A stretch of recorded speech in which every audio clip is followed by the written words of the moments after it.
I'll speak the truth. Dinaa wax dëgg. The whole truth. Dëgg bi yëpp. And nothing but the truth. Duma fi wax leneen lu dul dëgg.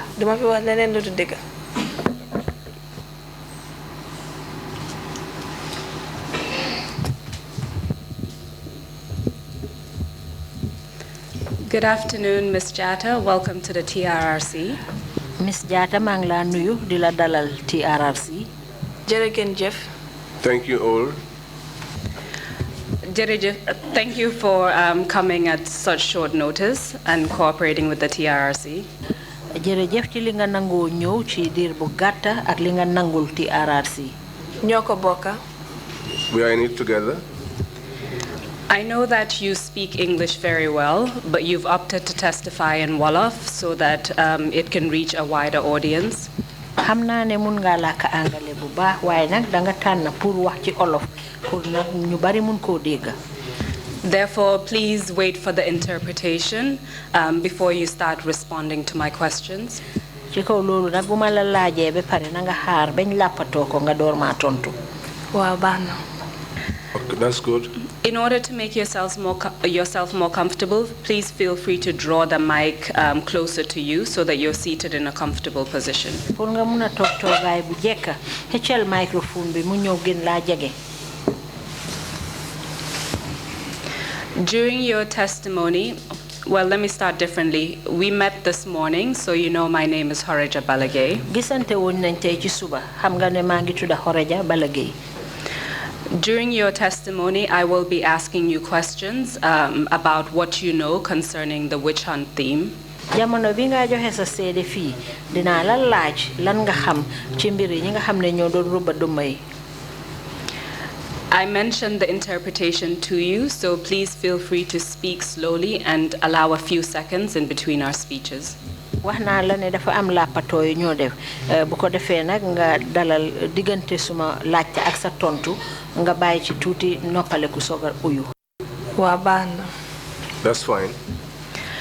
During your testimony today, we will cover a few issues regarding the witch hunt theme and any other information that you may have. Ci jamono bi nga xamee ne nag di nga joxe sa seede dinañ ci waxtaanee mbiri ñooñu nga xam ne ñoo doon udduma yi ak beneen xibaar boo xam ne am nga ko pour jox ñu ko. During your testimony, I will ask questions very briefly about your background. Ci sa jamono ji nga joxe sa seede dinaa la laaj ci lu gàtt rek pour xam yow yaay kan. So just your personal details. Pour xam rek sa mbir yow ci sa boppa. Then we will speak about your father. Bu ko defee dinañ wax mbiri sa papa. You'll tell us a bit about his own background as well as his profession. Nga wax ñu tamit sa papa mbiram ak li nga xam ne mooy wàlli liggéeyam. You'll give us examples of the type of person your father was and some of his accomplishments. Bu ko defee nag nga jox ñu misaal sa papa ban façon nit la woon ak yi nga xam ne moom la jëriñ. We will talk about your father's condition prior to the witch hunt incident. Bala ñi nga xam ne ñooy udduma yi bala ñoo ñëw nga wax ñu tamit sa papa bala loolu naka la meloon. And then you will tell us about what you know concerning the witch hunt incident as regards your father. Di ñu waxe tamit li nga xam ci mbiri ñooñu nga xam ne ñoo doon rubba duma yi méngale ko ak sa mbiri papa. And then we will conclude with the impact that all of this has had on your father as well as the rest of the family. Bu ko defee nag fi ñoo jeexalee di ñu wax li nga xam ne moom la jural sa papa ak ñeneen ñi nga xam ne ñoom la njaboote. Is that clear to you? Ndax loolu leer na la nag? Waaw leer na. Yes, it's clear. So just to begin, can you please state your full name for the record? Bu ñu balaa ñoo door na di ñu mun a wax naka nga tudda. Maa ngi tudda MAMJARRA Jatta. I am MAMJARRA Jatta. Ms. Jatta, can you tell us when and where you were born? Di ñu mun a wax kañ nga juddu ak fan nga juddoo. Maa ngi juddoo Banjul, Royal Victoria Teaching Hospital, 28 December 1988. I was born in Banjul at the Royal Victoria Teaching Hospital on the 28th of December in 1988. Can you tell us your father's name? Di ñu mëna wax sa papa naka la tudda? Kumba Jatta. Kumba Jatta. What was your father's profession? Sa papa lan la doon liggéey? Police officer la woon. He was a police officer. Do you know when and where your father was born? Ndax xam nga sa papa fan la juddoo ak kañ la juddu? Waaw mu ngi juddoo woon Kuntawur. 10 January. He was born in Kuntawur on the 10th of January. 1950. 1950. You're one of your father's children, but I assume he has other children as well. Yow de kenn nga ci sa doomi papa yi waaye yaakaar naa ne am na yeneen doom tamit. Waaw am na yeneen doom tam. Yes, he has other children. Can you tell us your position within the family? Are you one of the oldest or the youngest? Yow bi ban boor nga faree ci doomam yaa ci gën a mag yaa ci gën a tuuti. Maa ci gën a tuuti. I am the youngest. Can you tell us about your relationship with your father? Di ñu mëna wax sa diggante sa papa naka la mel? Waaw suma papa suma xarit la. Yes. Suma lépp la woon suma lépp la. My father is my friend. He's my everything. As the youngest, would you say that you are the closest to your father? Yow mi nga xam ne yaa ci gën a tuuti ndax di ñu mëna wax ne yaa ko gënoon a jege? Waaw maa ko gën a jege. Yes, I was closest to him. Can you tell us a little bit about your father and his profession as a police officer? Di ñu mëna wax tuuti rek ci sa mbiri papa ak ci wàlli liggéey police bi nga xam ne moom la doon def. For example, do you remember when your father enlisted into the police force? Maanaam daal ndax xam nga kañ la sa papa door di nekk police? Waaw xam naa ko. Yes, I know it. September 1970 si la joined Gambia Police Force. September in 1970 was when he joined the Gambia Police Force. For the people who don't know who your father, anything about your father as a police officer, pour nit ñi nga xam ne nag xamuñ dara ci sa papa comme ni mu nekkee police. can you tell us what kind of a police officer he was? How was he regarded? Dañ ñu mëna wax ban façon ni police la woon naka lañ ko gisee woon? Suma papa police bu jub la woon. He was an upright police officer. Fonka réewam. He loved his nation. Buga liggéeyam. And he loved his work as well. Te jub. And he was straightforward. Would you say that your father was considered as a strict police officer? Ndax mun nga wax ne sa papa police la woon bu jub? Waaw suma papa police bu jub la woon. Yes, he was a strict police officer. Ba ñeneen ñi dañ ko daan jaawale soxor. To the extent that some people mix that with wickedness. Si kaw jub bu mu jub woon si liggéeyam. By virtue of the straightforwardness that he exhibited during the course of his work. Can you give us some examples of what you're referring to? Ndax di ñu mëna jox misaal daal ci li nga wax nii ne noonu la sa papa mel. Waaw. Yes. Police bu jub la woon bi nga xamante ne traffic police officer la woon. He was a strict police officer. Traffic police under traffic la liggéey. Working under the traffic police. Waaye du daan jël bribe. But maanaam du daan jël dugg. But he never took bribe. Su la jàppee ben ko ne dama la dugg mu ne la ne duma la bàyyaat. If he arrests you and you suggest to him that you were going to bribe him, then he will tell you that he will not release you. Dem na sa. It went up to the extent seetut si minister. That he did not distinguish seetu si between borom xaalis. a minister, a wealthy person, seetu si buti kenn. or he never looked into the eyes of anyone. Am na jamono bi nga xam ne sa. There was even a time where judduma woon nag waxtu boobu. at that time I was not yet born. waaye toog naa moom mu explainal ma story bi history boobu. I sat with him and he told me that history. fekk mi ngi woon Denton Bridge. At that time he was at the Denton Bridge. parce que Denton Bridge yàgg na fa. Because he took a long time at the Denton Bridge. def na fa ay histoire am na fa history. He has a lot of history at Denton Bridge. ba nga xamante ne. To the extent that President Jawara. The late President Jawara. musoon naa ñëw. Once came. jógee State House si guddi. from the State House in the night. Mom kena. Him alone. Amut convoy. He did not come with any convoy. Amut ben bodyguard. And no bodyguard. Modon dawal mutum. He was driving himself. Ne dafa dem. Said that he was going. Mu dem ba ci bridge bi. He came up to the bridge. Mu gis fa suma papa. He saw there standing my father. Suma papa pull ko. My father pulled him off the road. Mu ne ko ne man la President Jawara, mu ne ko xamé na la. He said to him, "It is me, President Jawara." And my father said to him, "Yes, I recognize you." Mu ne ko ne sa fan nga dem ci guddi bi ni te andulo sa convoy, andulo ben bodyguard. And he asked the president, "Sir, where are you going this night? And you are not with your bodyguard, neither are you with your convoy." President bi ne ko dama génn, mu ne ko ne warulo génn. The president said to him, "I am going out." But then he said to him, "You don't have to go out. So andute sa convoy. If you are not with your convoy, wala sa bodyguard si. Or your bodyguards." Mu ne ko léegi da nga taxaw fii nii. He said to him, "Now you are going to wait here. Ba ma call State House. Until I make a call to the State House. Ñu isi la convoy ak bodyguard. So that they will bring you a convoy and bodyguards." President bi ne ko man la di President Jawara. The president said to him, "It is me, President Jawara." Mu ne ko waaw waaye yaa ma joxoon ndigal bi. He said to him, "Yes, but you gave me these instructions. So nag léegi loolu laay toppa. So now I am going to abide by those instructions." Mu ne ko lii mooy luwaay réew mi. He said to him, "This is the law of the land." Te nobody is above the law. And nobody is above the law.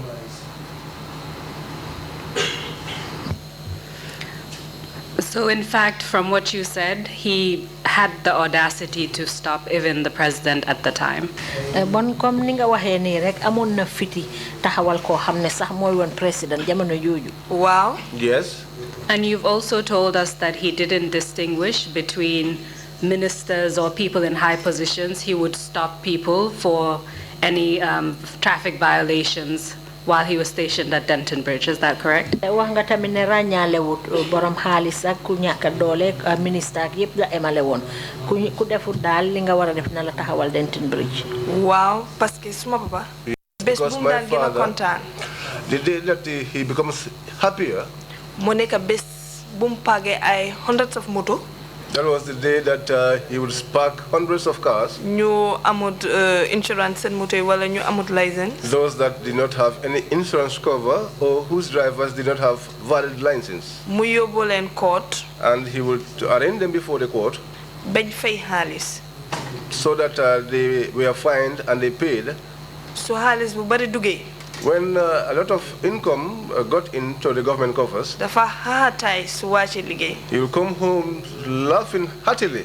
So ko laajee papa tey kontaan nga de lu xew. If you ask him, "Dad, today you are happy, what is it?" ne la waaw tey xaalis bu bari dafa dugg ci keesi nguur gi. He will tell you, "Yes, because today a lot of money got into the state coffers." Parce que mus na koo def. Because he once did it.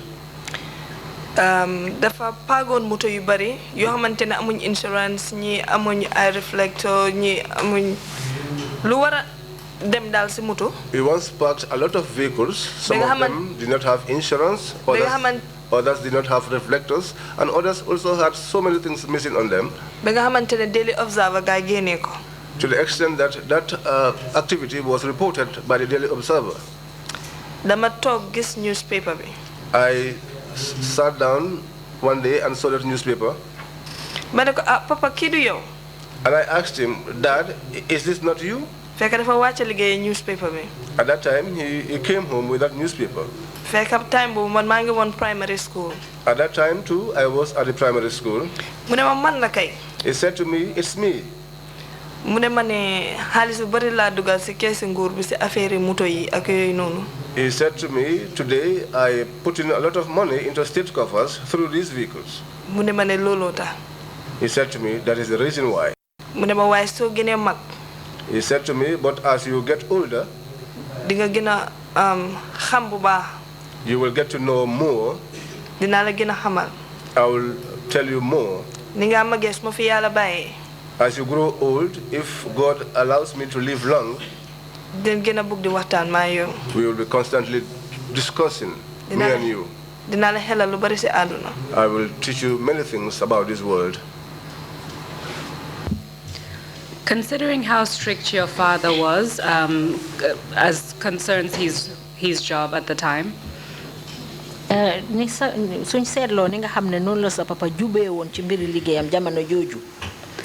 what are some of the things that you would hear from people in the public about your father at the time?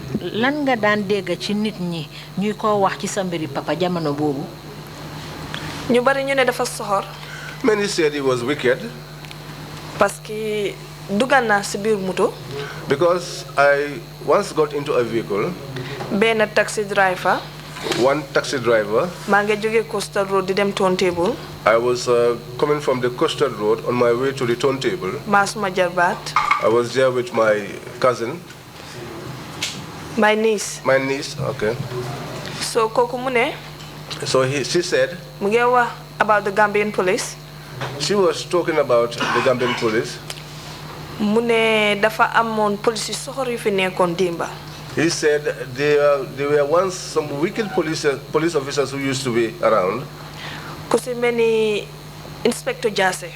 One like Inspector Jase. Fadia. Kumba Jata, this is my papa. Kumba Jata, who happened to be my father. Inspector Jase Dena. Inspector Jase is late. Fadia, retired na. Fadia is retired. Why gisut jama? But he did not experience peace after that. Suma papa mingi ni. And here was my father. Sui jala te Italy. If he is to cross the road today, dina ko jël comme muna ko jël bés yop like 24 hours pour mu jala bena tale rek. It will take him a whole day, 24 hours to cross the road, just as an example. And secondly, he is sick almost to death and very weak. After he said that, I said to him,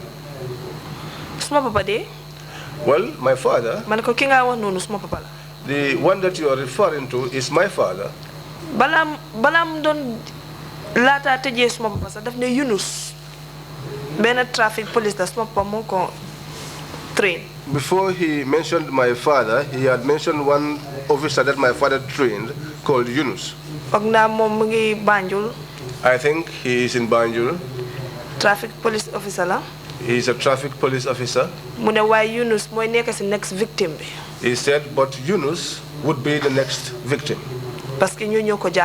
Because he was trained by them.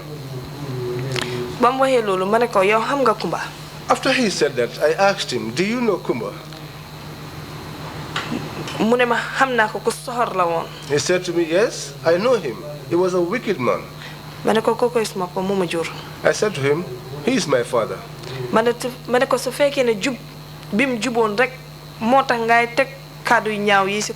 said to him, if it is because of his strictness, that is why you are putting these dubious allegations on him, then you have committed a lot of sin. Because I said to him, because that guy, I only know him for being straightforward. I said to him, he's a good man. I said to him, but it is because I am a woman. That is why. I said to him, but if I were a man, I said to him, we would have killed each other today. I said to him, because I will not sit, I will stand by and watch you say these things.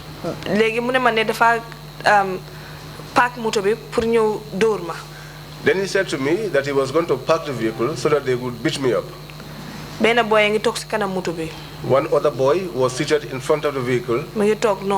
He was sitting down there quiet. When the push and pull, the talk was getting out of hand. He said to him, you are rude, driver. He said to him, this one, she's just because she's a woman, that's why. And that is why you are treating her this way.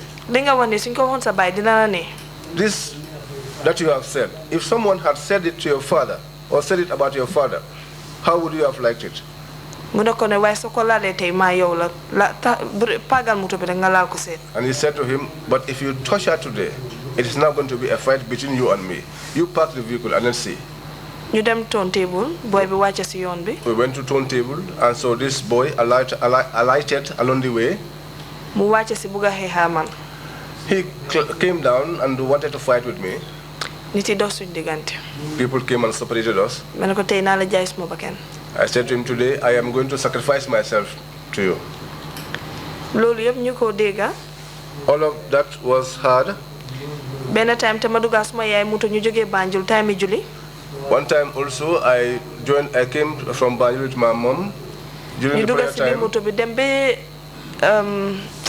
Gambia Groundnut Company we came. So Jub Denton Bridge. We went in the vehicle. We went up to Denton Bridge around the Gambia Groundnut Corporation from Banjul. Exactly. Fofu yop motola. All of that place was filled up with vehicles. So Jube Wadna moto yange daw nanka nanka. As you come towards Wadna, the vehicles were running at a very slow speed. Ñu dembe fofu nonu Gambia Groundnut Corporation. We went up to the Gambia Groundnut Corporation. Rek bene jigen ci biir moto bi. Suddenly, one woman inside the vehicle. Mu ngi tok suma bor. She was sitting beside me. Mu ne xamna Kumba mo fi neka. She said, I know it. It is Kumba that is here. Domi harambe. That son of a bastard. Mo fi neka di park moto parce que dafa bëgga julli ba ngey jotté lum yobbu kiram. He is the one who is here parking vehicles because his prayer time is almost close by and he's trying to get something to take home. Ni rek lay def. This is what he usually does. Man ma hasen jigen bi. So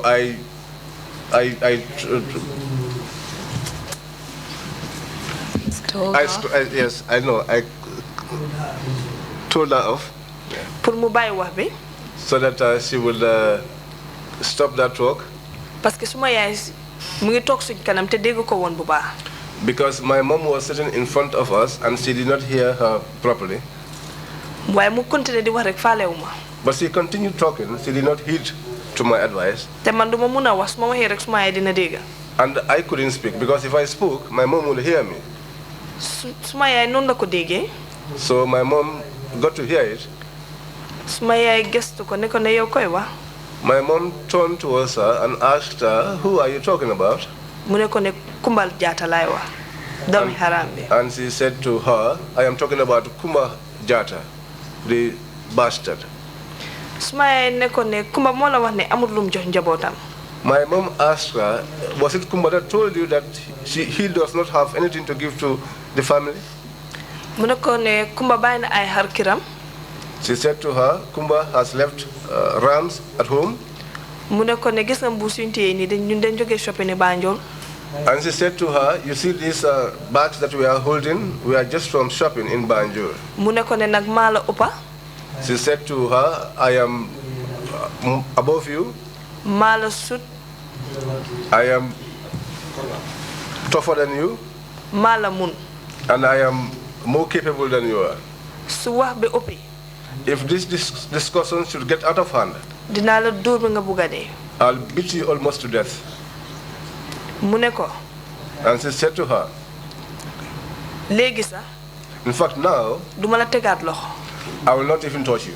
dañoo dem ba si bridge bi. du nga ne Kumba doomi haram la. We will get onto the bridge. Since you said that Kumba is a bastard, su ko defee. so that ma dem wax ko nga wax ko si kanamam. I will go and report it to him so that you could repeat what you said in his presence. Rek nit yi start si biir moto bi naan ko ne baalal ko. And so people started begging her to forgive her in the vehicle. Te bim doon wax. And when she was talking, ñëpp den noppi bàyyi ko. all of them were quiet and they allowed her to continue talking. Suma yaay ne leen man yi fi naa fi bëgguma ko. My mom said to them, I do not want to be associated with hypocrisy. Parce que kii bim doon wax.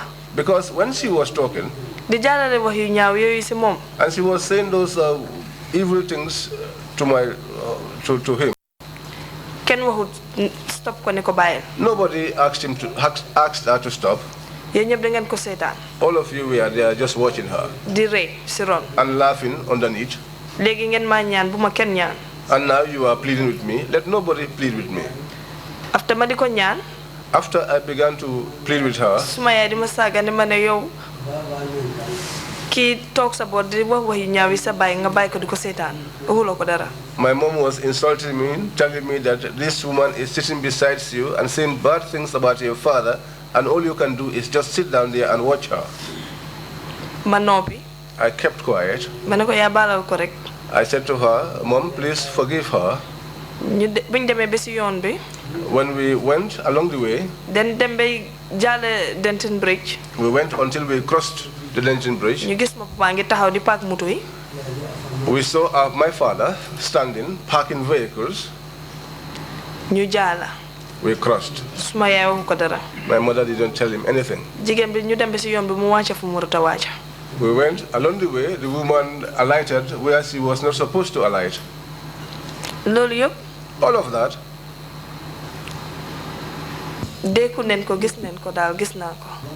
I saw those myself.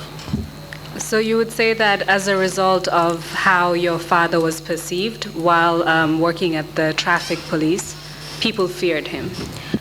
Bon dafa melni sa papa jamono ji mo liggéey nek traffic police ni nga xamne non la ko nit ñi gisé won dal dañ ko ragal. Wow. Yes. We've heard some testimonies that your father had jujus. Can you tell us about that? Amna ñu fi wax nak sédé fi ñu ne sa papa dafa am ay galaj. Wa góor gu galaju won la nak. Yes, he was a man who had a lot of jujus. Yes. Can you tell us about that? Why he felt the need to have all the jujus that you said, and how people treated him as a result of that? Ding ñu mëna wax lan motax mu amé galaj yu bari yoyu ak naka la ko nit ñi gisé ngir galajam yu bari yoyu. Galaj de mom so gisé mu defon ko. Well, for the jujus, if you see why he had them, pour nonami la won. It was because of his enemies. Parce que mom dafa dem ba yek ne mom dafa bari non ngir ligéyam. Because it got to a stage where he himself got to know that he had a lot of enemies as a result of his work. Te mom balanta la. And he was a balanta. Te lolu suñ aada la. And that too is our culture. Can you give us some examples of how people treated him because he had all those jujus? Dañu mëna wax ay misal naka la ko nit ñi daan defante ak mom ngir galaj yu bari yoyu mu amé won. Wow. Yes. Parce que daf daan jox nit ñi loxo. Because he used to shake people's hands. Dama daan anda mom sa ci mbéda bi. I used to go with him along the highway. Ñu bari ñu ngi won officers lane. Most of them were officers. Army. Police. Ak ñeneen ñi sax. And others even. Bir Banjul. Inside Banjul. Wala fépp fu nekk. Or anywhere else. And nak mom besona. I went out with him severally. Mu jox len loxo. When he shook their hand. Pour nuyu len. To greet them. Ñu délo sen loxo yi. They will withdraw their hands. Mom dafa bëgg ré. Dafa bëgg ré mom.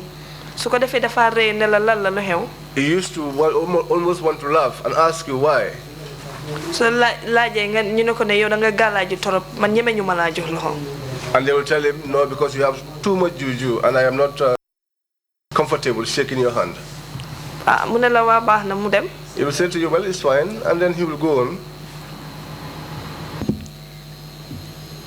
Fast forwarding to 2009, which is when the witch hunt incident occurred. Léegi ñu dem ba ci kanam nak atum 2009 jamono ji nga xamé ne ci la ñëwoon di uddo may. Before the incident occurred, can you tell us about your father's condition, health-wise? Bala xew-xew boobu di am ndax di ñu mëna wax sa papa naka la meloon ci wàllu wér gu yaramam. Suma papa góor bu health la. My father was a healthy man. Góor bu fit. He was a fit man too. Ñuul. Dark in complexion. Ponkal. And hefty. At that time, he would have been about 59 years old. Is that correct?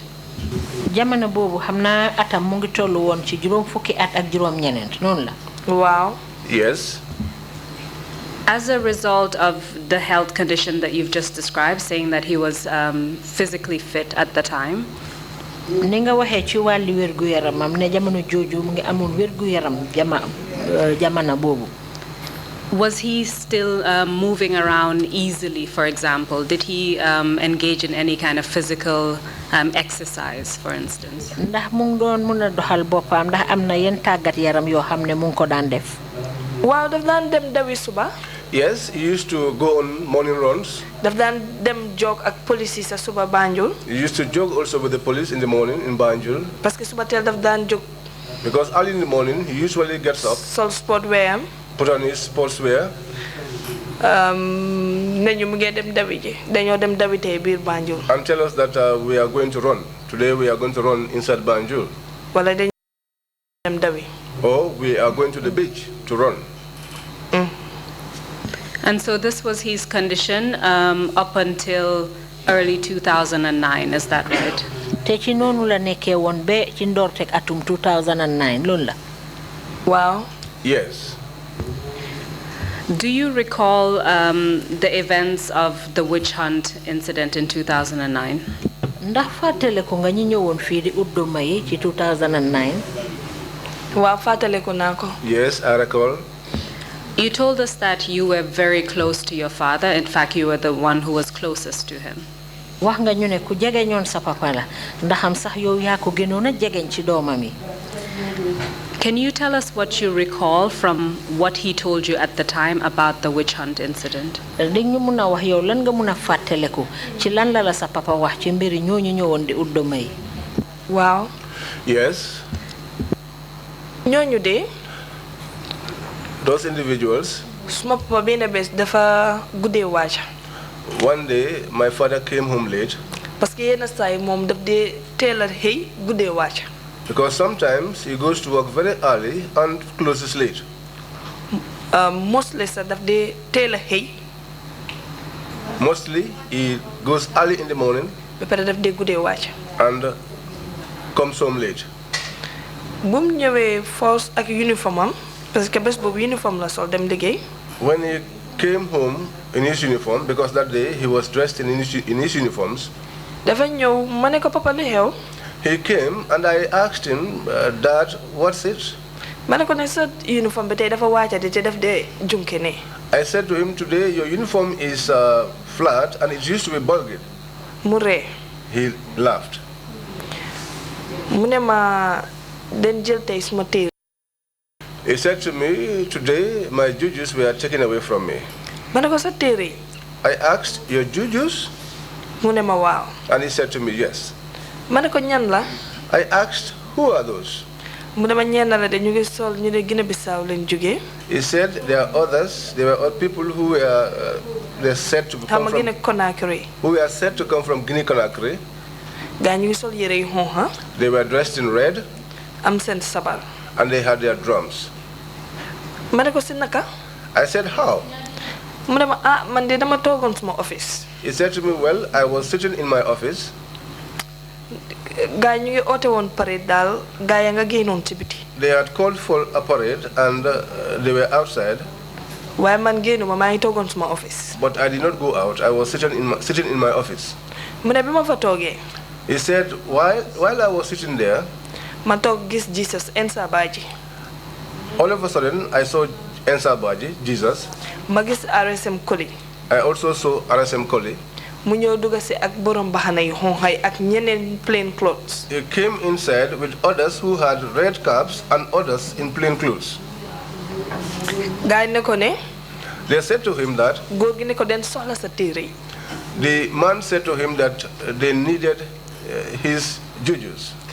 Suma papa ne ko ne duma leen mën a jox suma téere. My father said to them, I cannot give you my jujus. Waaye gaay ne ko ne gaay force ko daal def ko forcefully. But they forced him to do it forcefully. Noonu la simee ko seen kanam ñoom ñëpp. That was when he undressed in front of them. Parce que suma papa ndigam bi. Because my father's waist. Ak ci kaw yëpp dinaam bi. And the top of his chest. Ak mbaxanaam bi. And his cap. Yëpp a doon am gaalaaj. All of those had. Noonu la simee ko. That was how he undressed. Seen kanam ñoom ñëpp a ngi taxaw. In front of them, all of them, and they were all standing. Mu jox leen ko. and gave them to them. But there was one juju which he normally puts inside his purse. It has a red cloth. Describe why nila def. Mi am ay chutney many hama bejin la hama dal amna lu monduru. It had some pointed stuff which I cannot describe. Looks like a horn. Parce que dama ko dan fixal uniform bi su waré dem liggéey suba. Because I used to fix up his uniforms when he's about to go to work in the morning. Daf ma jangalon dañu fixé uniform police yop. He had taught me how to fix his police uniform. Diko rasal dalam mi. And also to polish his shoes. Suma gisan téré bi. Each time I saw that juju, I'll ask him, Daddy, what is this? He will tell me, why don't you go and learn and train how to become a journalist? You can ask questions. He will laugh and tell me, but I will tell you. He will say to me, this thing was given to me by my father. He will laugh and say nobody will be able to do anything to you. Said to me, your enemies will not be able to do anything to you. Okay. I said to him, well, okay. Now that juju, after they took everything from him, they wanted to take that one as well. He said to them, this one will not go. Because this one, my father gave it to me. So I cannot give it to you. I think that was where he was pushing and pulling. That was how they took him out to the parade ground, as he said. And they also took that one away from him. They put that inside a nylon bag. At that time, other jujus that were taken away from him were also in that bag, and they added it onto those ones. They took the jujus away. I asked him, where did they take them to? He told me that they dug a hole and they buried them. So all of this information your father told you that same evening on the day it occurred? Xibaar yi la sa papa jox yépp mooy benn bés bi nga xam ne ci la li xewee ci la la wax xibaar bi. Waaw si lañ doon waxtaan. Yes, it was when we were chatting. Can you describe your father's disposition, how he reacted as he was narrating this to you? Ding ñu mëna wax sa papa ci yan anam la tollu woon jamono bi mu la nettali lii naka la meloon? Kontaanu toon. He wasn't happy. He was not happy, he was sad. Why after mum gisee ne man tamit maa ngi kontaanuma. But when he noticed that I was not also happy, he started to somehow smile. So that I will not feel the pain that he was feeling. That was when he said to me that all of this is because of my enemies. They've tried all means against me, but they could not get to me. This is the only thing they want to do. They say that it's me they want to make to suffer. He said to me, Jesus wants to make me suffer. But I know who sent him. They are two. Did he tell you who sent him? What he meant by that?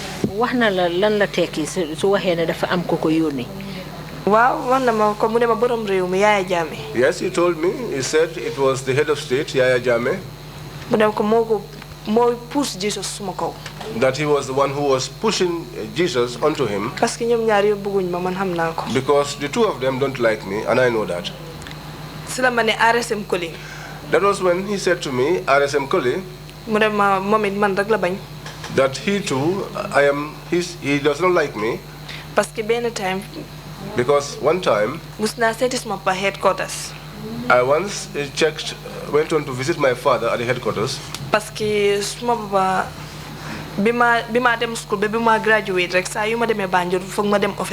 Because my father, whenever I went to school until I graduated, whenever I'm in Banjul, I used to go to the headquarters to visit him.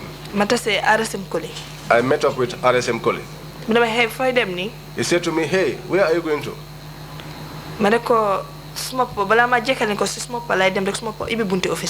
I wanted to say my father, but before I could say that, my father opened up a door and came out. My father's countenance changed, and he was looking very angry. And he said to me, come inside. I asked him, Daddy, what is it? He said to me, no, and I insisted, tell me. And he said to me, don't mind this man.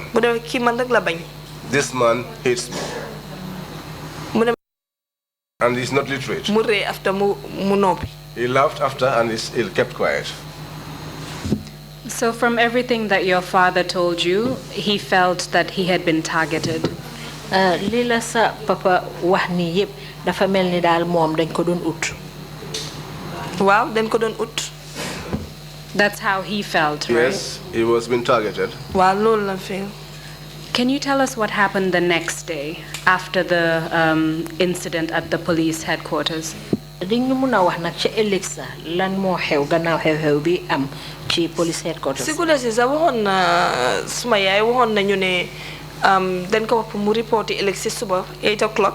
In the night, he had told us and told my mom that he was being asked to report the next day to the office at 8 o'clock. Ci kër Baba Job.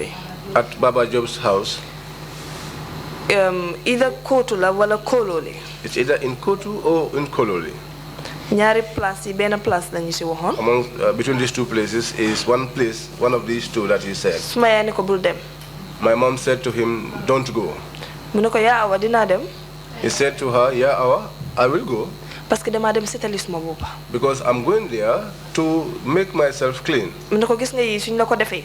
He said to her, you see these things, when they do this kind of things to you, demal nga dem setal sa bopa. Go there and extricate yourself. Mu ne ko te loolu laay def suba. And that is what I am going to do tomorrow morning. Ku nekk ne ko papa bul dem. Everyone said to him, Daddy, don't go. Léegi ci suba si. Now, in the morning, suba teel la jóg bés boobu. he woke up early in the morning that day. Sangu ba set. Took his bath. Sol xaftaanam. Put on his haftan. Duma musa fàtte xaftaan bu mu soloon xaftaan ni brodé bu blue. I will never forget that haftan. It was a blue, broidered blue. Mu jóg maa ngi tëdd ci cabinet bi. In the sitting room. In the bedroom. In the bedroom. Bu mu jógee. When he got up. Bu mu solo ba pare. After he dressed up. Suma mag bu jigéen bi. My older sister. Mariam. Ne ko papa fooy dem nii. Asked him, Daddy, where are you going to? Mu ne ko ne maa ngi dem fii kër Baba Job. He said to her, I am going to Baba Job's house in Kutu. And then he laughed heartily. Suma mag ne ko papa bul dem. My older sister said to him, Daddy, don't go. Mu ne ko parce que óorut. She said to him, because it is not safe. Mu ne ko damaa dem setali suma bopa. He said, I am going there to make myself clean. Mu ne ko yow sa bopa wax nga ne ñii bëgguñ la. She said to him, you yourself said that these people don't like you. Te bëgguñ laa gis. And they don't even want to see you. Mbaa fexeeluñ la bul dem. I hope they have not set a trap for you. Don't go. Mu ne ko damaa dem noonu xaataay rek génn dem. He said to her, I am going. And that was how he just laughed and went away. Do you remember what time of the morning this was? You said it was very early. How early? Fatale ko nga ban waxtu la won nga ne dafa teeloon naka la teelee woon. Ay 7:38 yooyu noonu ci suba. Around 7:30 or 8 in the morning. And you said he wore a blue haftan. He did not wear a uniform on that day. Nga ne haftan bu blue la soloon solutoon uniform bés boobu. Déedéet. No. After he left the house to go to Baba Job's compound, bim jógee ci këram dem kër Baba Job. When was the next time that you heard anything from your father? Gannaaw loolu kañ nga déggaat ci moom. Den ko call ba soona. We called him severally. Parce que den toog ba guddi gisuñ ko. We waited until night time and we did not see him. Suma yaay call ko ba soona. My mother tried to call him many times. Benn yoon la suma ko. My mother received the call only once. They spoke sparingly. My mother asked him, "Where are you, Kumba? It's late." He said to her, "I am here at Baba Job's house in Kutu." But it's like he was trying to quicken his speech, and he spoke quickly and then rang off the phone. After he rang off, my mother continued calling. Calling. Someone picked up the phone. My mother said to him, "I'm asking for Kumba, my husband. The owner of this telephone is the one that I want to speak to." He said to her, "That person cannot speak to you at this point in time." After he said to her, "He cannot speak to you at this point in time," my mother said to him, "When he was leaving his house, he was speaking. Why is it that at this point in time he is unable to speak?"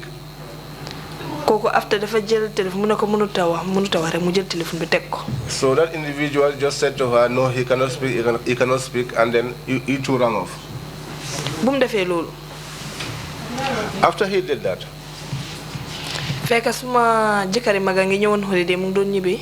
that time my older sister's husband had come down on holidays and was about returning. Because that was his in-law. They said, "Well, let's not reveal things here." They called my older sister, Abi.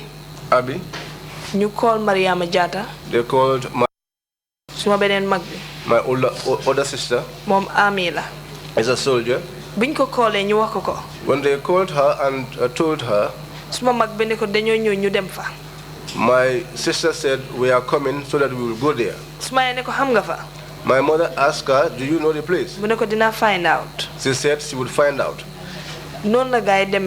That was how they went. My mother said to them, "It is not safe." My older sister said to her, "You especially in the service." And she said to her, "I am not looking at that. All I'm after is my father. I'm going." They went together with Abi. When they arrived, they found him. He was lying down on the veranda, on the ground. When they arrived, green boys si ñom ñu bëgg wax ma parek ben green boy joge fi ne hey at first bu gaay demé nanguñu won pour ñu dugg ci bunta bi. As they were about to speak to my father, one of the green boys came and interrupted. In fact, initially when they arrived, they would not let them in. Buñ nangu wuté pour gaay dugga. When they would not let them in, suma magi force ne dañu dugga by force. My older sisters said they were going in by force. No la gaay force dugga ci biir. That was how they forced their way through and got in. They went and found my father lying on the ground. They called out to him, "Daddy." Before my father could respond, green boy see Ken and the guy hey Harley. One of the green boys interrupted and said to them, "Hey, hold on. You said the papi na len hami. Let us see if the dad would recognize you."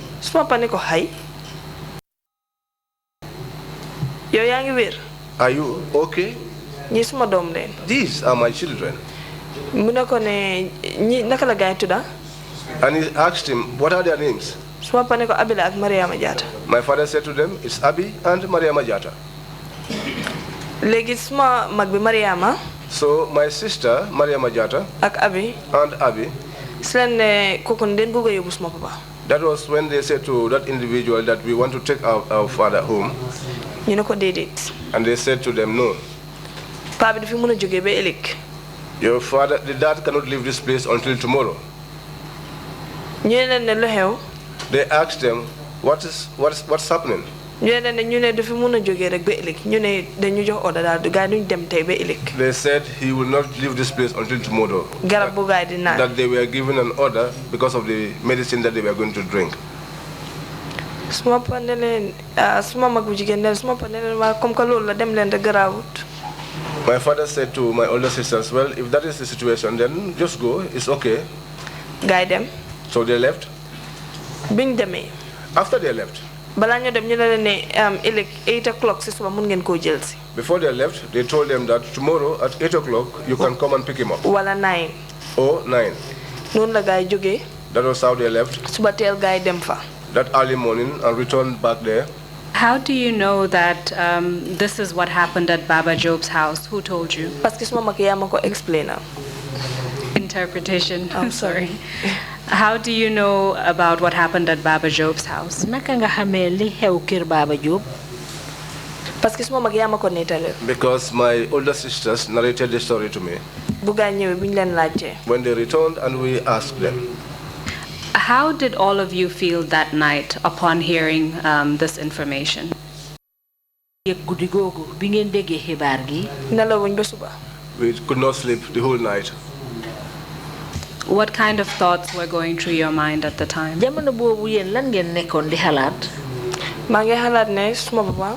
I was thinking that my father, he had many enemies, and Yaya Jammeh was eyeing him for a long time.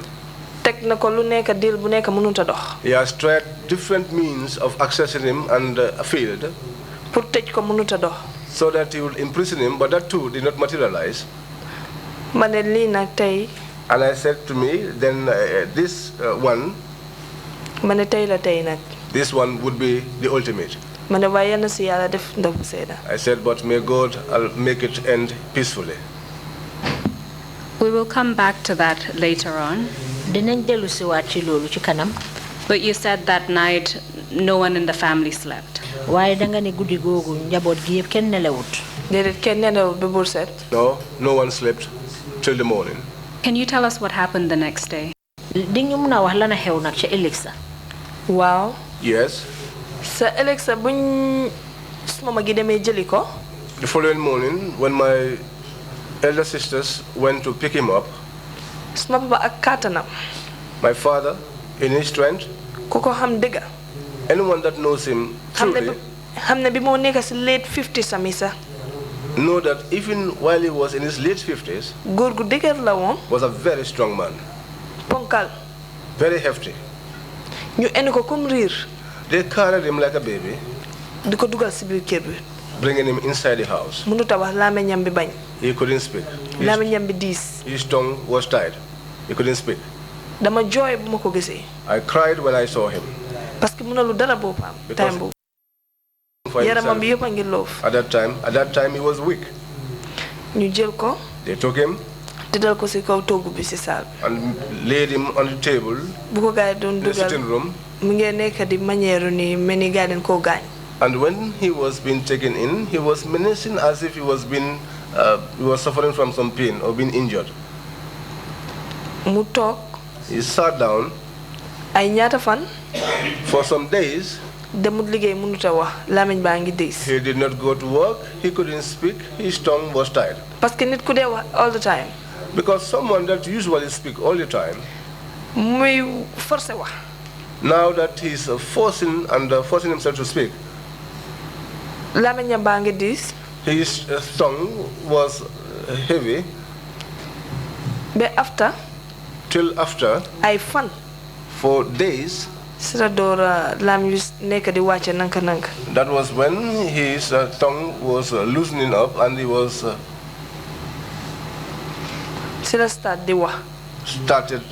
started to speak. So when that happened, was your father able to tell you anything about what happened himself, what happened at Baba Job's home? Bilolu hewe, ndax sa papa munon na la wax lan mo xew kër Baba Job? Suma papa fan yoy yeb xolam neexuton. My father was sad all those days. Waaye dama daan forcer di wax ak mom. But I used to force myself to talk to him.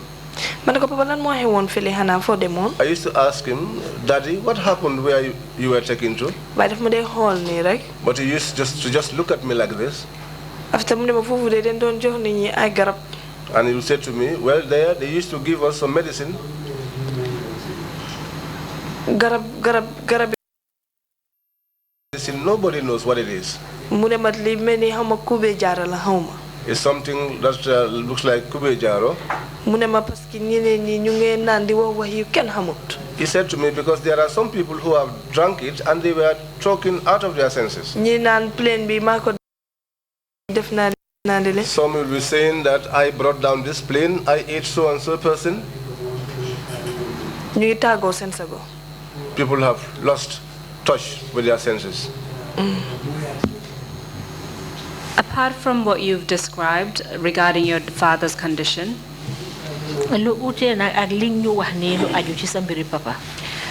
did he experience any bodily pains, for instance?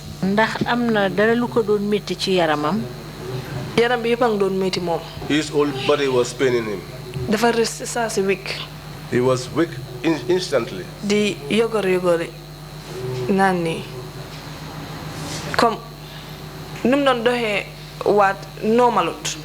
In fact, the way he was working was not the normal way. At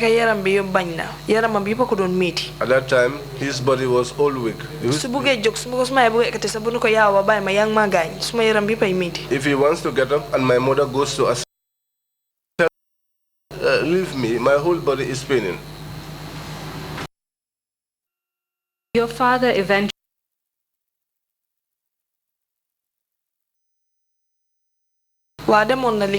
Yes, he went to work.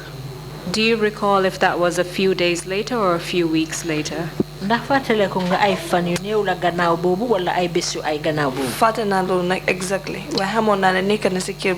For some time, I forgot that the exact time frame, but I do know that he was at home for some time before he... After he returned to work, did he stay at work or did he eventually take leave? He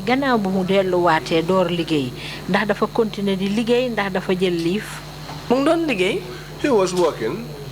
He was going and coming. Until after. One day, as we were chatting,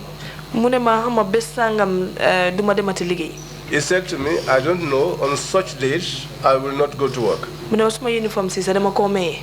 He said to me, in fact, I'm going to dash away my uniforms. That surprised me a lot. I asked him, why would you do that, Father? 365 days leave. He said to me, because I am going on a 365 days leave. I said to him, Father, that's a long time. 365 days leave. For 365 days leave? I'm just hearing this for the first time.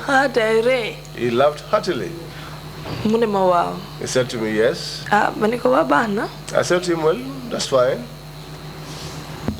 And 365 days leave, was that something that was approved by the Gambia Police Force?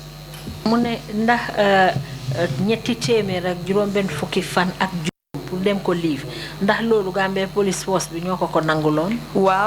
Yes. Would you say that was some kind of medical leave or was it for another purpose? Medical leave. Medical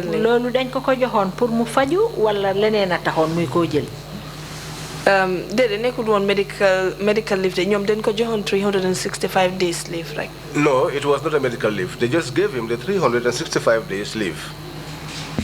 Can you tell us about your father's condition? Gannaaw bi da bi loolu passé ndax di ñu mëna wax sa papa naka la wér gu yaramam meloon nu at yi di demee. As the years went by, muy gëna weak. He became weaker. Yaram bi di wàññeeku. He began to lose weight. Mu start di fàtte. And then he developed forgetfulness. He lost memory. He was losing his memory gradually. Up till date. At this point in time, if he gets up, he's been assisted by someone. If he should sit, someone would do that for him. He is constantly sick. Even to hold a spoon and eat by himself is a problem. All his hands are shaking. Where he sits is where he does everything. He was admitted in every hospital you can think of. He was admitted at the Afrimed. He was admitted at the Bafro. Kanifing. Banjul. Bijilo Clinic, even Bijilo Clinic, he was once admitted there. So within the span of 10 years, let's say from 2009 until 2019. Legi ci diri fukki at atum 2009 berenji 2019.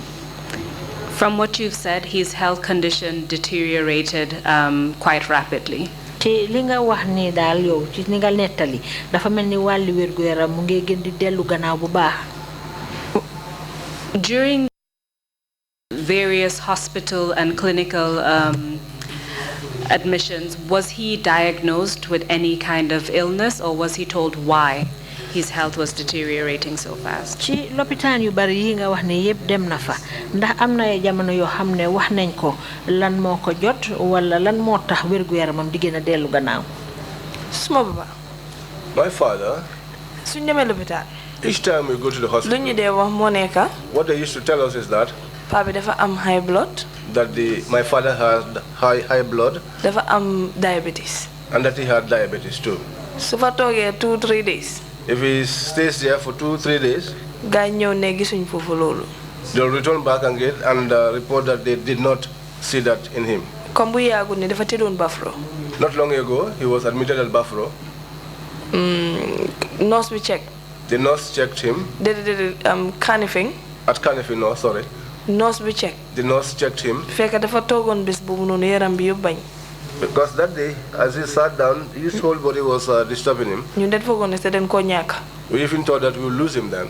We rushed him there. But when we got there, high blood is 190 something.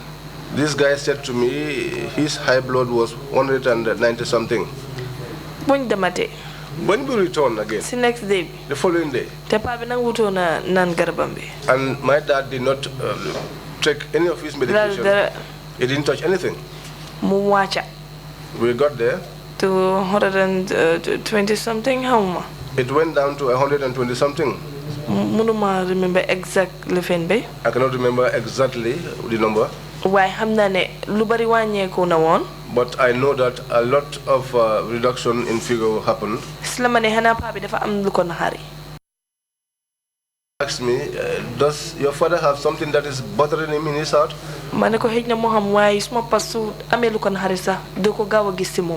I said to her, possibly he has, but my father is the kind of person who, even if he had such feelings in his heart, he would not readily share it out.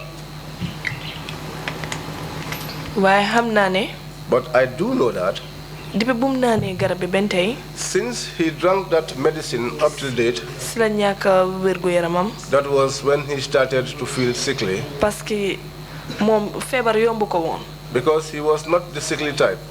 But since he drank that up till now, sometimes if sickness comes to him, we have to lock the door of the compound. Otherwise, he will go out and go away. And if he goes, he will be sleeping on the roadside. And we will be out searching for him. Or going to the police stations. To the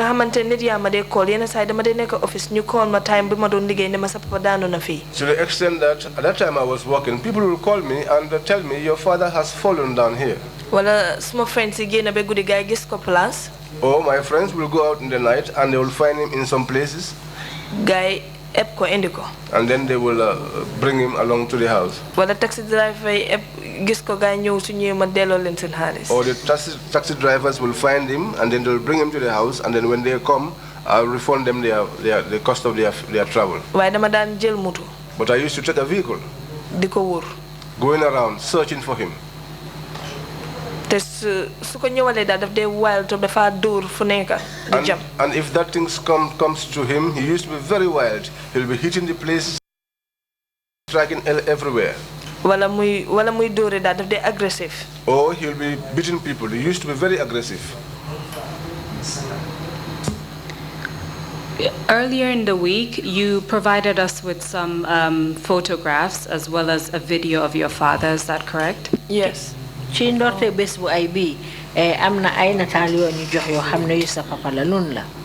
Wow. Yes. I would like to put those images on the screen and then ask for your comment on them. The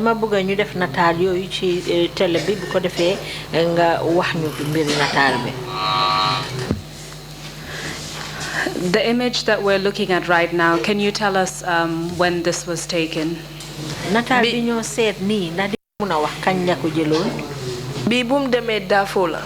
was when he went to Darfur.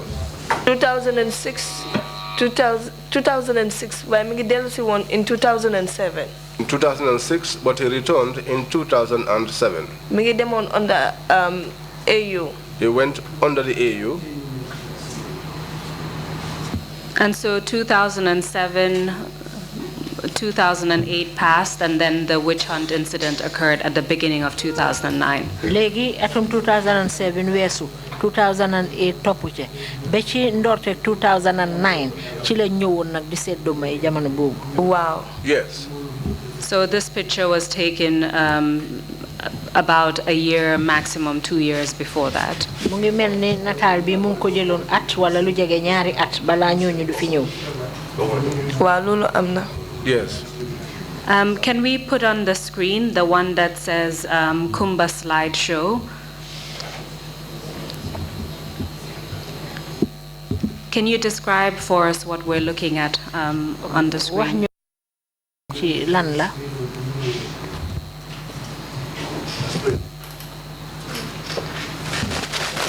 Just take your time, Ms. Jatta. Dalal rek defal ndanka.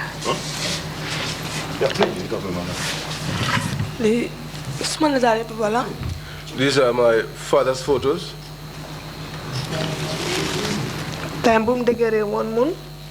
When he was still strong.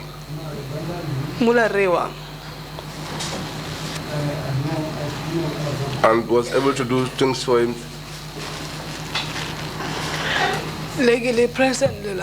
Right now. This one is presently, right now, his current situation. Wow. Yes. And this one is also when he was prior to the witch hunt incident. Only bala utkati do may do ñew la. Wa bala ñu ñew la li daf doon am promotion. Yes, this was before they came. This was when he was being promoted. So mune set natal bi bu baax di nga gis ne RSM Koli bim daan wax. If you look carefully at this photograph, the RSM Koli that he was talking about, I think he's the one that is standing over there. You also, during the course of the week, a video was taken of your father.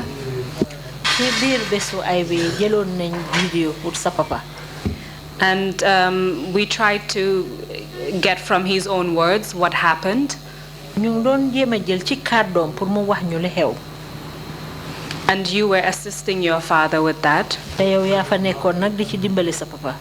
You've already told us that as a result of what happened, your father started to slowly lose some of his memory.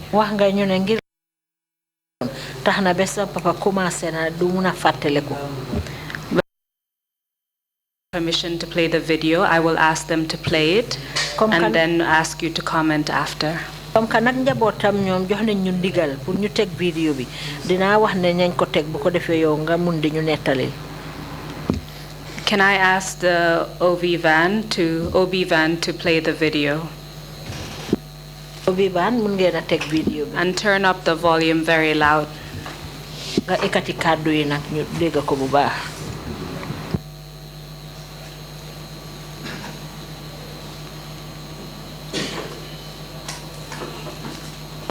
We can't hear the audio.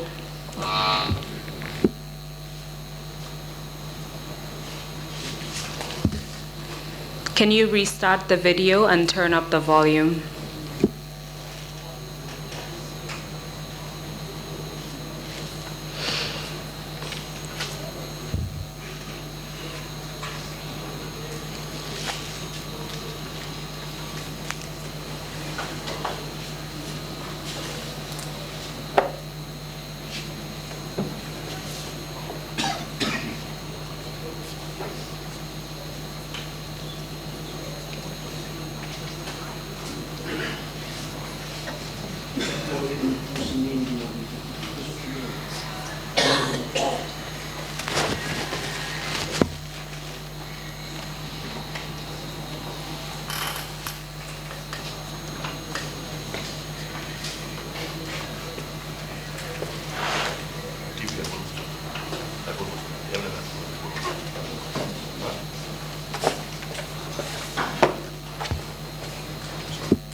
Mr. Chairman, while they try to sort out the video, perhaps I will use the opportunity to ask Ms. Jatta a few more questions.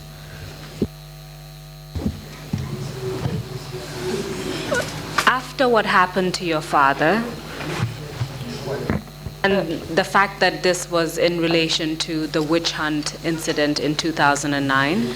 Gannaaw li nga xamne mo dal sa papa légal la ne li yeb mu ngi faxé ko ci utam duma bi nga xamne mo xewon atum 2009. Can you tell us about whether your family faced any kind of stigma as a result of that incident? Ndax sa njabotam gi amna dara lo xamne loru nañ ci lu aju ci mbir momu. Wow. Yes. Parce que after then because we up to a time people started running away from us. Parce que dafa am biñ déké Serekunda Dipakunda. There was a time when we were staying in Serekunda in Dipakunda. Dafa am suma papa yenn say su moto bi amé breakdown. My father, when his vehicles have breakdowns sometimes, he used to tell them to come and pick it up and take it away, so that they will take himself to work. Sometimes he himself will walk up to there, and they will take him to work. Or if there is anything on license, then could they them like questions. They used to go to him and ask him questions. After, he will tell them. But after this incident, there was one day as I was going out, I went up to the highway. Anyone I asked to take me, they would refuse. If a taxi stops, they will say the taxi will not stop there at the side. So the driver will move the other side. The others used to tell the driver to move to the other side. The driver will go that way. That surprised me a lot. On top of something that you know nothing about. Once in a while, as you are talking to somebody inside that conversation, just to make sure that we understand properly what was happening,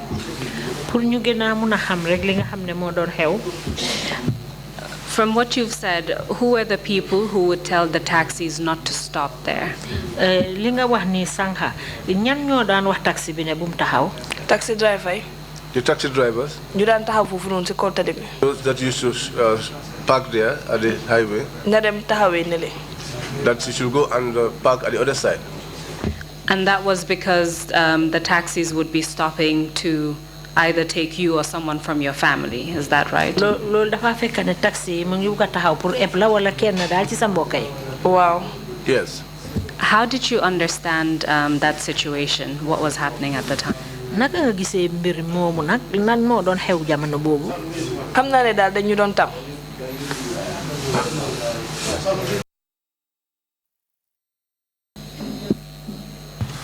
I know that they termed us as witches.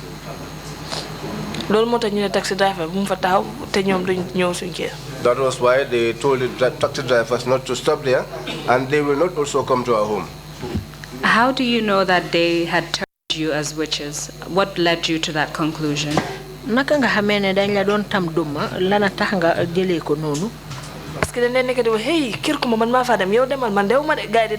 Because they used to say, Kumba's house, me going there, you are the one to go there, and then they'll run away.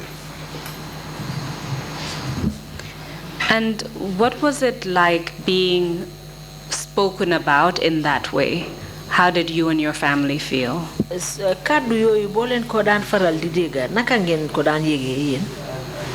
Then could they filter up? Then they we used to feel it a lot. It was painful, to put it shortly. And it's still painful up till date. Up till date, that is still hanging over us. Because once in a while, as you talk to someone, inside that discussion, he will tell you, I don't know anything. And you know that this individual, you are the one that he is referring to as a witch. So just to make sure that we understand what you're saying, when they say, I don't know anything, is that implying that you know something in particular?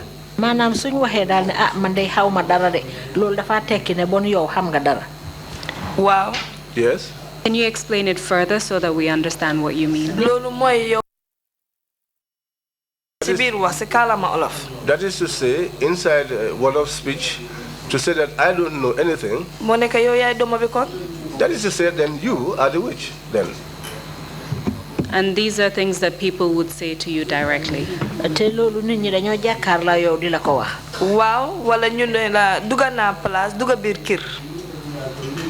Or they will tell you, I go to a particular place, got into a house, and late evening found us around the way. Just in that late evening, they were getting into a house. Inside that evening, dusk. Dusk. Thank you. Dusk. We were getting inside the house. Someone else's house.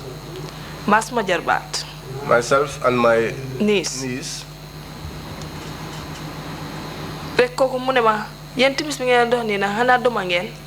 That guy said to us, you are walking inside this dusk. Are you witches?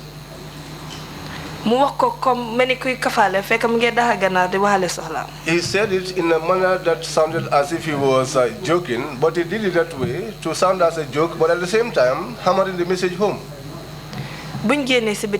When we came out, that disturbed me a lot, was painful to me. When we came out, my niece said to me, have you heard what this person has said? If I did not consider you, I would have said something very serious to him. I would have said something to him that will start to fall. I will never be put off. He's a rude elder. He's trying to something hidden in meaning. I said to her, I know. I said to her, but don't respond to her, just let her be. I said to her, because that is the extent of her intelligence. I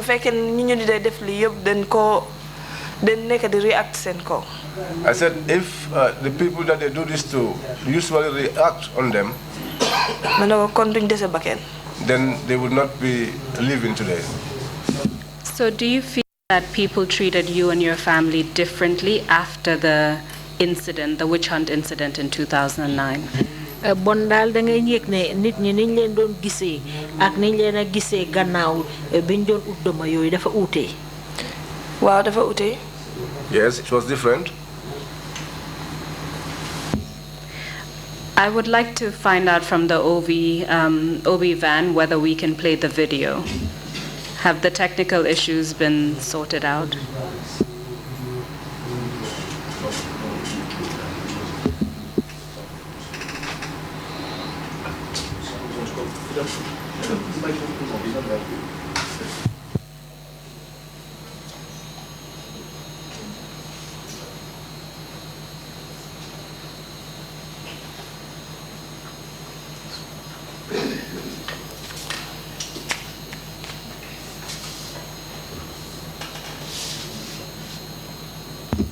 Can we try it again? If not, then perhaps that's a video that the commissioners can watch.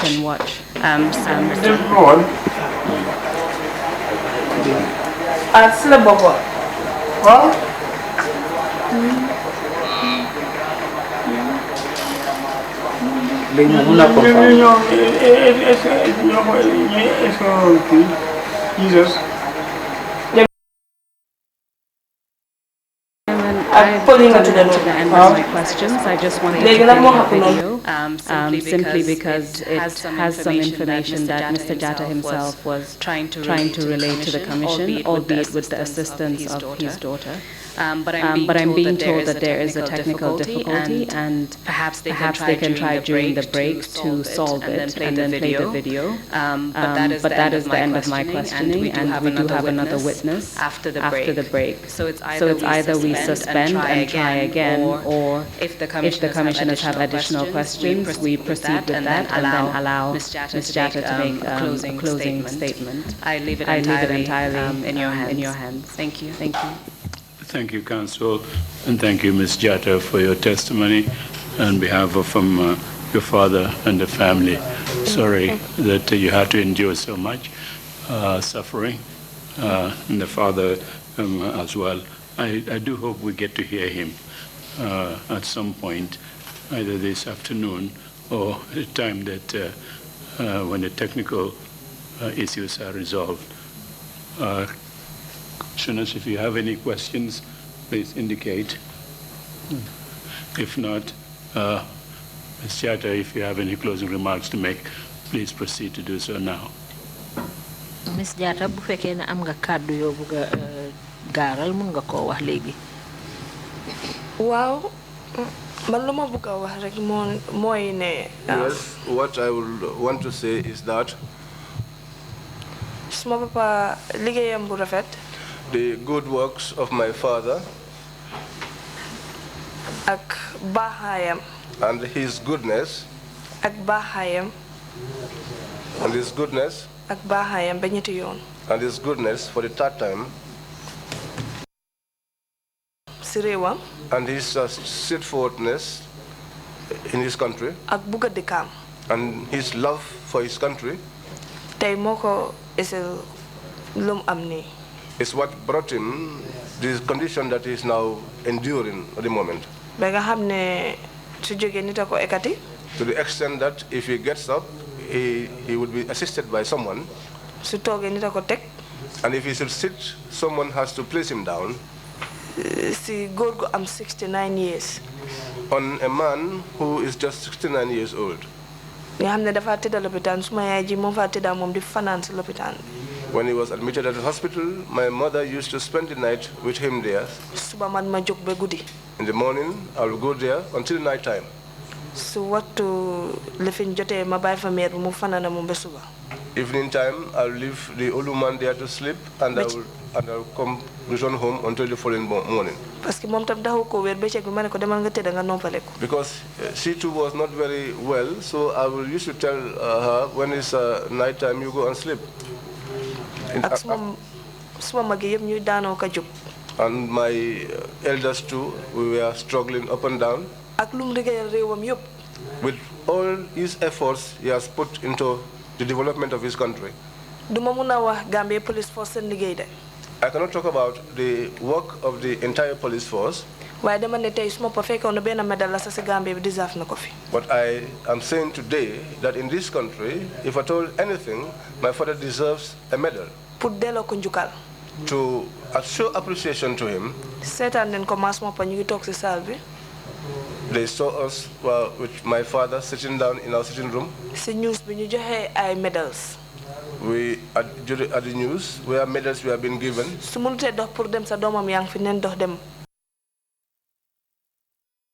To pick it up. His children were here. Who could have done that? Nobody remembers him. All his friends he had yesterday, all have abandoned him. Today, all he has is his family. And many here have gone through school and have completed. With the little salary of Gambia Police Force, my father, with the little salary that he earned as a police officer, that was what he used to pay the school fees of others, denying his family even. Giving other people lunch money. Today, all those that he assisted, none remembers him.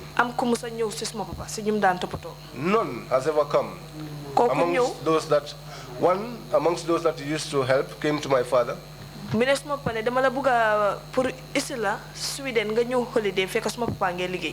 Said to my father, I want to take you to Sweden on holiday. At that time, my father was working. Service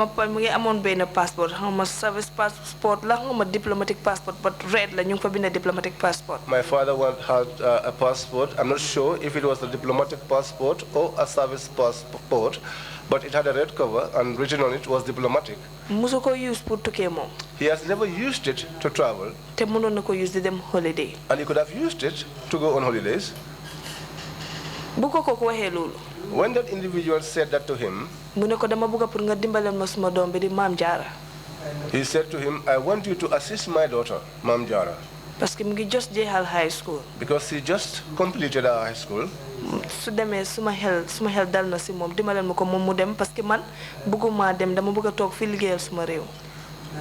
I'm comfortable because I want to stay here and work for my country. One other friend of his, probably he's listening to me. I will mention his name because he has done something good for him. His name is Sehunjai. He lives in Atlanta, Georgia.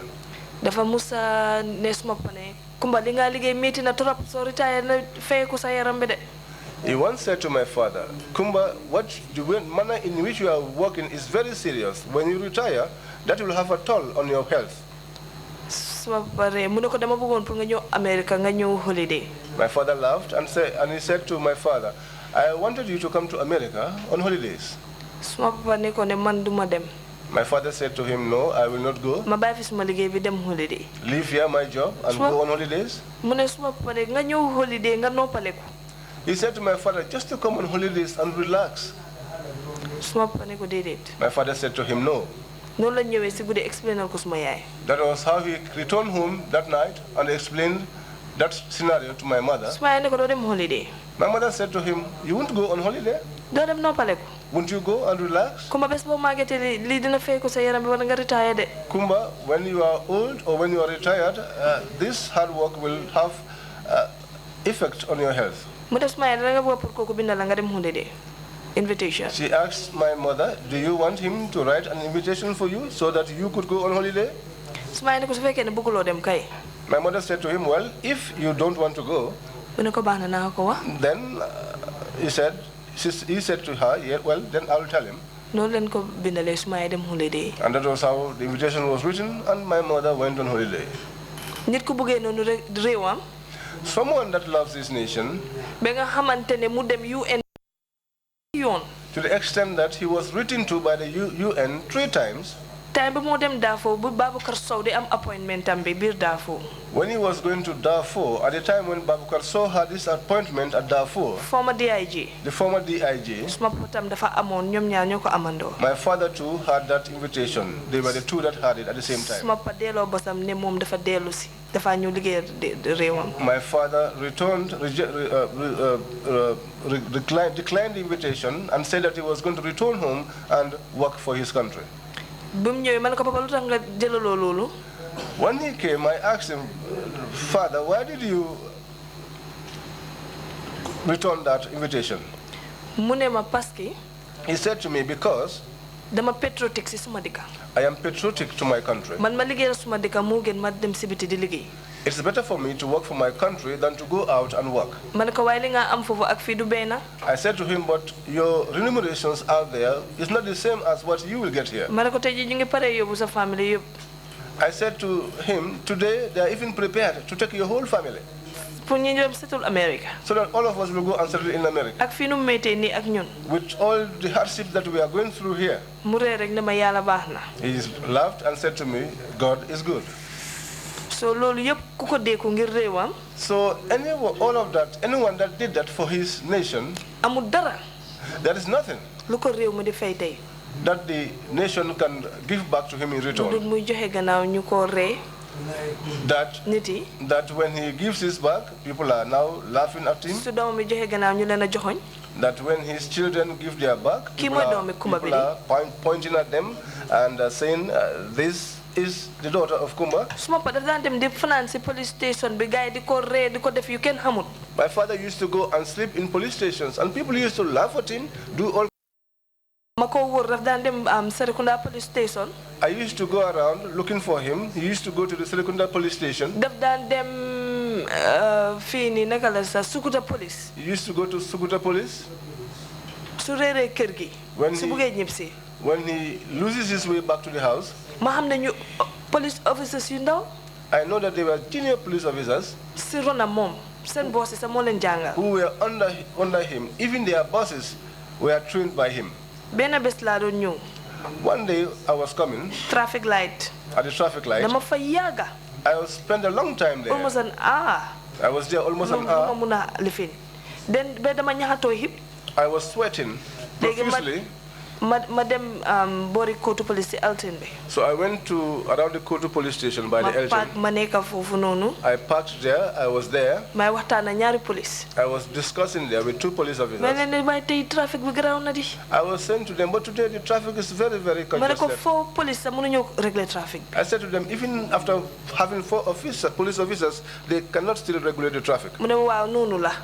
He said to me, yes, that is the way. I said to them, well, but I know that during the time of my father, he was a lion. The other police officer, who was a little bit elderly, he asked me, who is your father?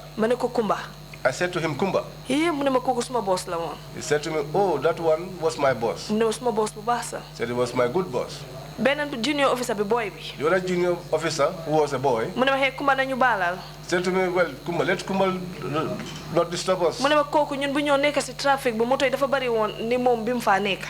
And said, when he was in the traffic, were the vehicles as numerous as they are now on traffic? He said respectful words, and then he frowned his face. I said to him, hey. I said, my father is not your age mate. I said to him, the one that trained you. And the one that trained him. My father trained him. And so I will not stand here and allow you to disrespect him. So if at all the Gambia police force where he used to work, if they themselves do not give him the dignity and honor that is due, and you have some individuals who are still there who have the audacity to disrespect him, what would others who are outside do then?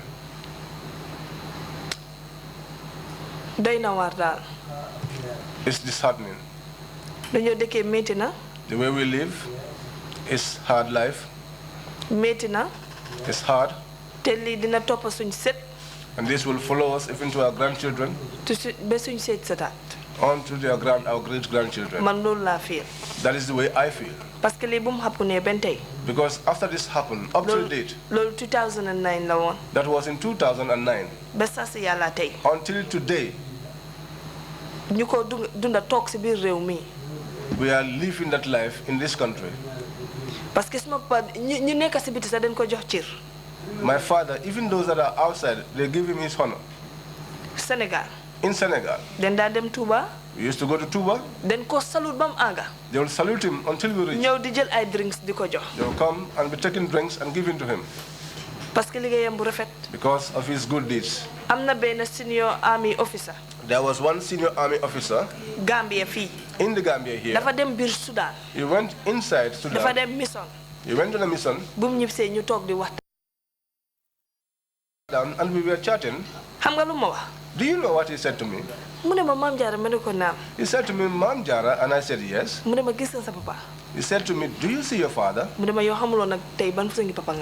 even know the kind of father that you have.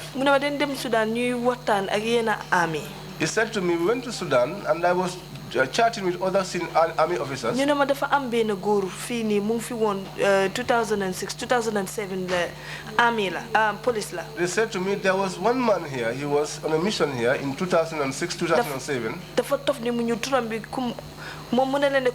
He was tough and dark in complexion, and then he said to them, Kumbajata. And they said to him, and he has reddish eyes. And he said to them, yes. And they said to him, that man has the heart of a soldier. He should not have been a police officer. As gift. When he was returning back, he was given gifts by the members of the Ghanaian South African police. The South African police. And Nigeria. And Nigerian police. Rebelli. The rebels. Bir Sudan. Inside Sudan. Then we had all those photographs in the house. But when this thing happened to him, all these photographs I am talking to you about, he took them one day, packed them in a bag, and took them away, and nobody knows where he took them to. The rebels, he made a gamo while he was in Sudan. All the rebels came and partook in the gamo.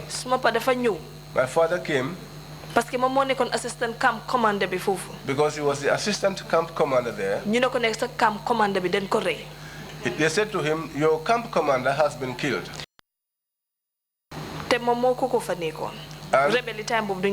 And he was there with that individual, and at that time the rebels used to launch attacks. Once the guy attack. There was only one time that they attacked him. Those jujus that they took away from him. Culture la feeling ko fake. It's culture, and we found culture here. There are some that will put on their jujus, which you can see. There are others who will put on their jujus, which you will not see. What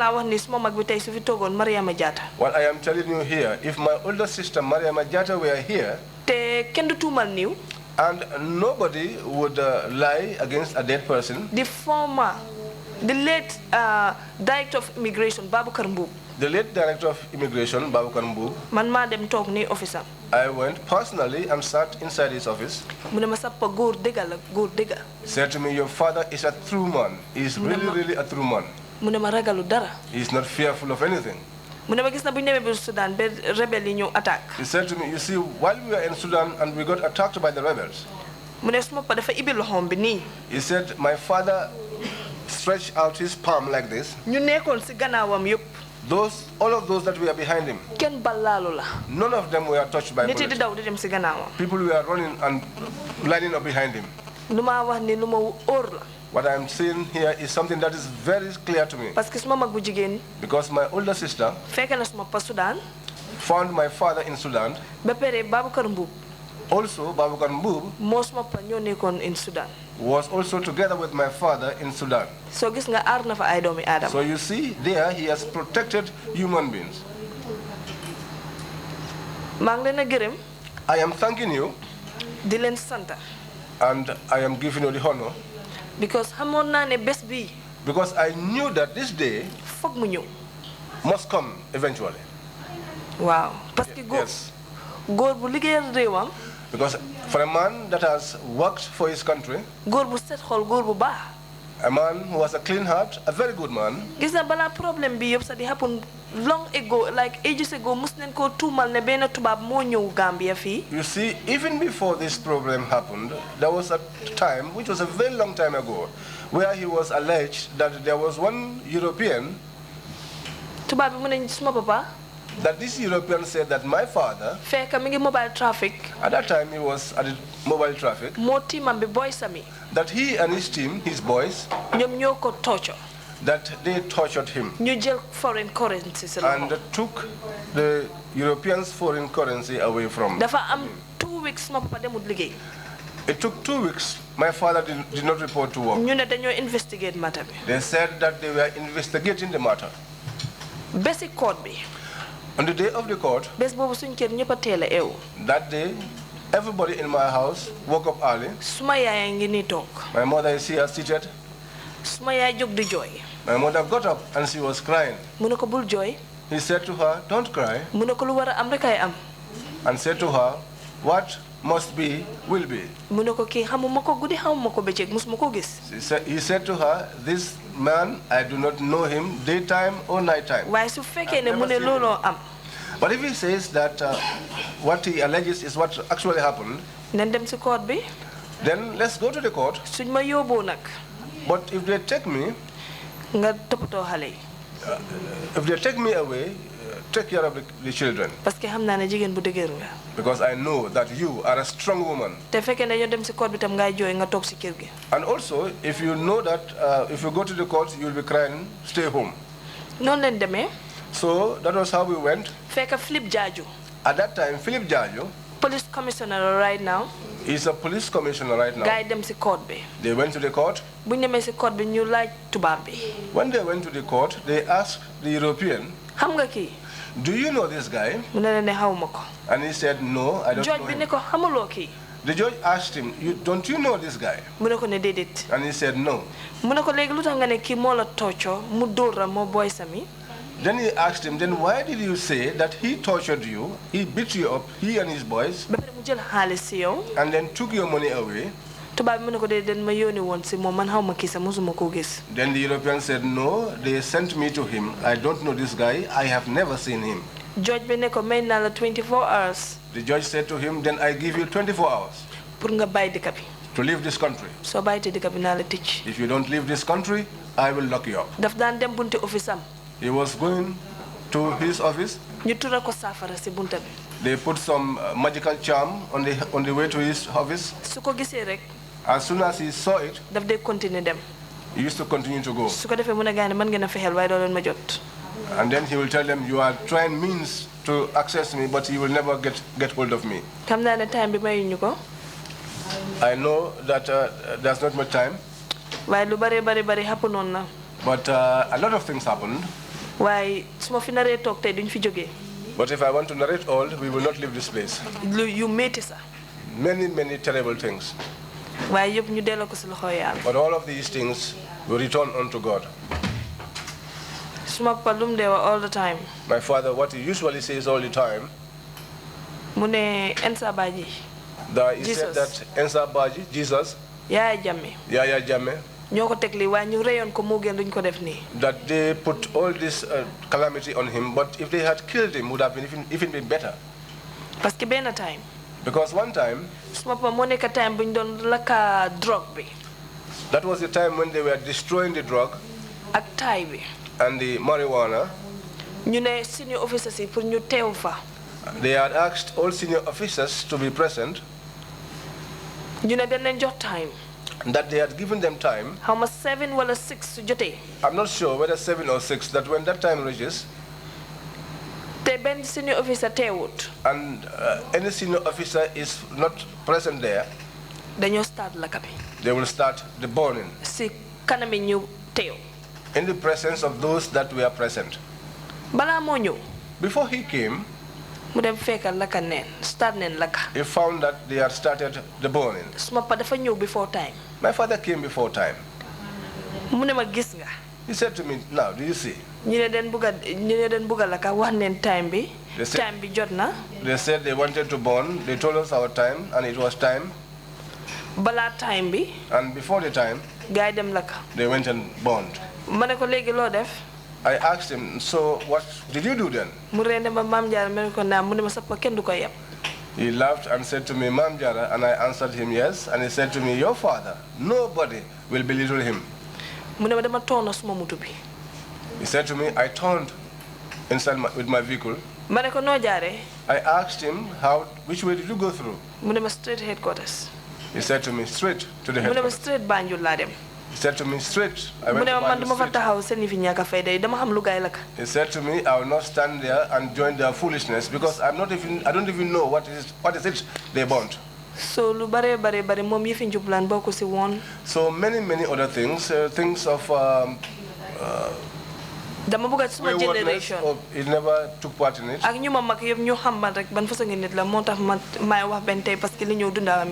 want my generation and those that are older than me a little bit to know what I am going through. And also to know the kind of person that he is.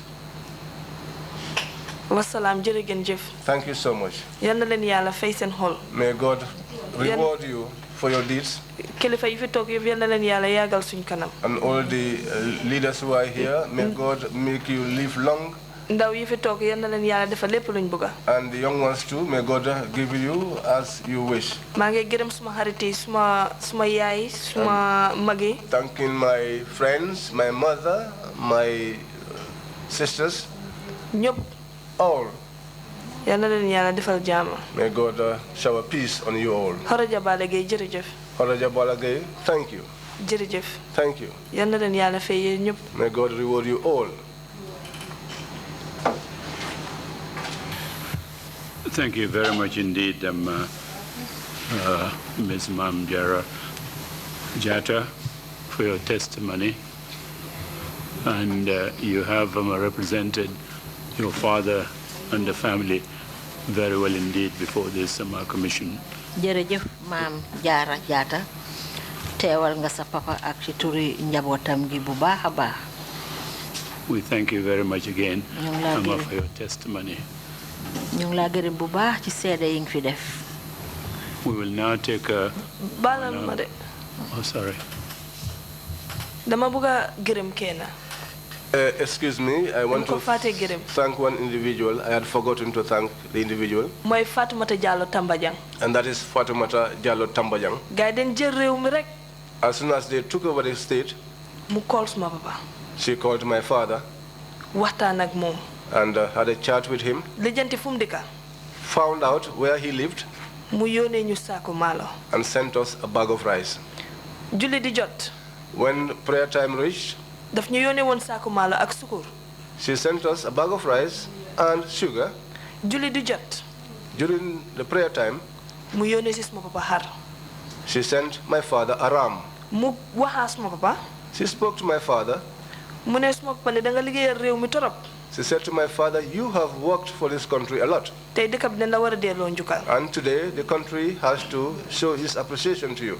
Mu ne sama papa ne loo bëgga. She asked my father, what do you want? Sama papa mu ne ko loolu de xanaa nga wax MAMJARRA suma doom bi parce que moom mu ngi doon liggéey te liggéeyal tut léegi. My father said to her, well, for that maybe you could talk to my daughter MAMJARRA because she was working before and now she's not employed. Te moom magam mi jàppale neen ma torop. And our elder sisters assisted me a lot. Jàppal na torop si man am na suma yërmande. They have pity for me a lot. Noonu laa waxtaanee ak moom. And that was how I got to speak to her. Waaye luñ waxtaanoon demul through. But what we discussed did not go through. Waaye gis naa eneem. But I saw her intention. Family bi ñëpp a ngi ko gërëm di ko sant di ko ñaanal. The whole family thanks her and prays for her as well. At least moom fàttaliku na ko. At least she remembers him. Wow. Yes. Jërëjëf. Thank you all. Again, thank you very much indeed for your testimony. You're a wonderful daughter. Yeah, thank you. We will meet or we'll resume our afternoon session at 3:10. Meeting is adjourned.